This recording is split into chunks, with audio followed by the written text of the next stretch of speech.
Good morning, welcome to Headline Focus, here live on Core Politics with me, Rob Double. It is Wednesday, the 8th of August 2018.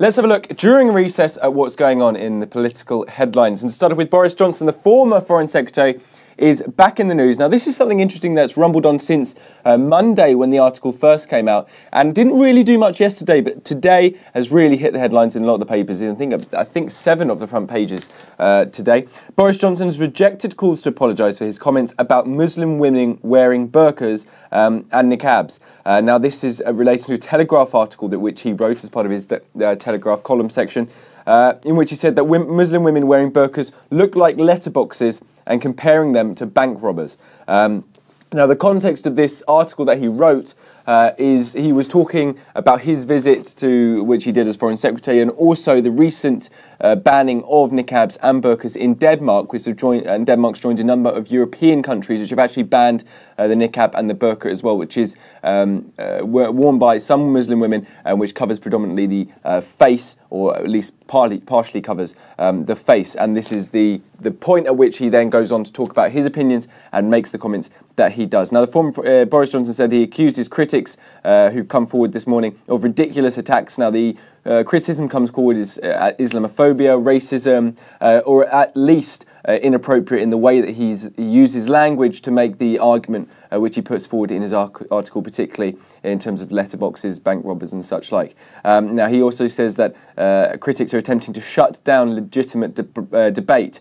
Now, let's just have a look at what he says. One out of the many things that he does mention in the article, he doesn't actually push for or suggest that the UK should implement a total ban on burqas or niqabs. But he does say, for example, if a constituent came to my MP surgery with her face obscured, I could feel fully entitled to ask her to remove it so I could talk to her properly. Now, that's a slightly abridged version, but that is his quote, which he says. In terms of the response and who his critics are, well, some of them, and indeed a number of them, are coming from the Conservative Party, not just MPs, but also ministers and indeed the Prime Minister as well. Theresa May saying that he had offended people, and Brandon Lewis, the party chairman, who had promised to crack down on any anti-Muslim abuse which happens within the party, saying in a tweet, I agree with Alistair Burt, another Conservative minister who criticised the Foreign Secretary, I have asked Boris Johnson to apologise. So this is something which is going to rumble on. This is a time in recess where not much political agenda is happening in Westminster, so stories like this will keep running. Also the fact that Boris Johnson is standing firm in his position and his argument, saying he's simply putting forward a point and will not apologise in terms of the Conservative Party dynamics, but also the wider political debate as well. Expect this to be lingering and staying around at least for the next few days as more lines come out of it and more reaction comes out of it from other members and aspects of the community. Next story, back to Brexit, and a billionaire has backed Brexit with his own wallet. Billionaire businessman has called for a no-deal Brexit, actually purporting for a no-deal scenario, and has guaranteed his entire £3.6 billion fortune on getting a free trade deal with Europe. Now, this man is called Peter Hargreaves. He donated millions to the Leave campaign, according to reports. Now, he claims leaving the EU without any kind of deal to start with would be the best option. He says, and I quote, and this is an interview he gave with Bloomberg, which has been reported widely across many of the other outlets today and indeed yesterday as well. No deal would give us free trade with Europe because the 3 biggest economies in Europe, outside Britain, are huge exporters to the UK. That's Germany, France and Italy. And those 3 economies would absolutely demand free trade from the EU. I guarantee my entire wealth that we would get free trade. Now, not only did he say that, he also did an attack on the Brexit negotiating team, those leading the negotiations with the EU, saying that there isn't one person on our Brexit team that has a clue, and none of them know the art of the deal. Now, he also attacked the Labour leader and shadow Prime Minister, or shadow opposition leader, Jeremy Corbyn, saying Corbyn would be a great tonic to this country. It would be unbelievably bad during the period he was in, but it would make people see that socialism was not a good way forward. So again, as you can see there, more pressure from some in the business community pushing for a no-deal Brexit.